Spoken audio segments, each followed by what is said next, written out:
Yakınca gözlerinle beni, unuttum bir volkanın dudağında tenimi. Küllerimi toplayan rüzgar, senin nefesindir şimdi. Her esişinde paramparça yeniden doğuyorum yangından.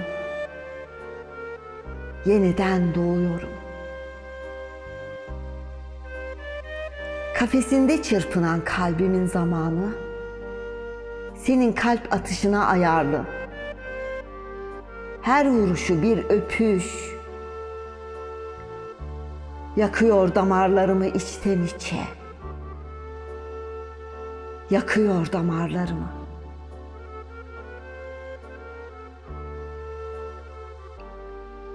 Dilin serap değil, kurak bir çölün ortasında yansıyan, cehennemden içime doğrudan düşen kıvılcım.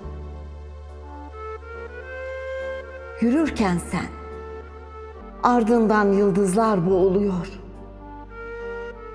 Gökyüzü kan tükürüyor gecelere. Kan tükürüyor. Utancından örtünüp saklanıyor mehtap. Bil ki çıplak bırakıyor bakışın tüm evreni. Çıplak bırakıyor.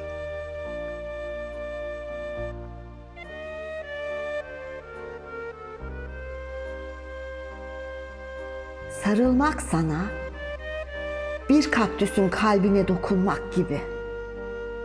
Acı verse de muhtacım içindeki suya. Aşkınla göğsüme açılmış binlerce pencere. Her birinden bir başka alem sarkıyor.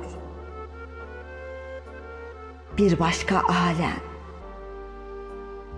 Ateşten kelebekler, tuzdan düşler, gözlerimde kanayan güvercinler.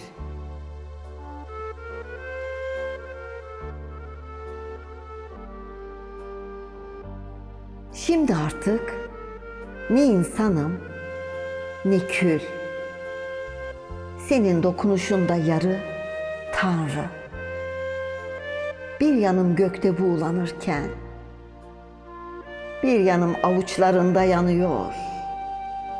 İlahım, yarı zamanlı.